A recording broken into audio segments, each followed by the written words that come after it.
Dobar dan! Dobrodošli kod nas u Terme Sveti Martin. Nadam se da ste se lijepo smjestili. Prekrasno je, stvarno prekrasno. A ja ću danas... Izrađivati sa mnom prirodnu kozmetiku. Wow! Ja si to želim cijeli život. Znači, to je na mojoj listi želja da izrađujem prirodnu kozmetiku i da vidim kako se to radi.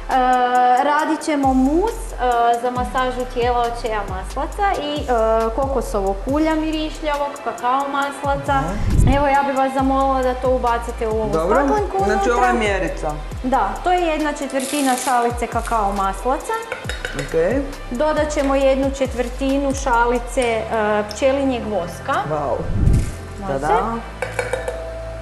I dodat ćemo još 1/4 šalice šeja maslaca, odnosno kariteta. Okay.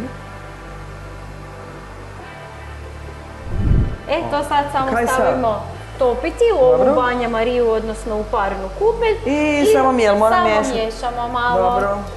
I tome ćemo dodati samo pola šalice ovog finog mirišljavog kakao maslaca. Kuhanje kozmetike nam mora biti zabavno, isto se malo igramo. U ovu izmiksanu kremicu ćete samo dodati 10 kapi mandarine i stavit ćemo 10 kapi naranđe, može?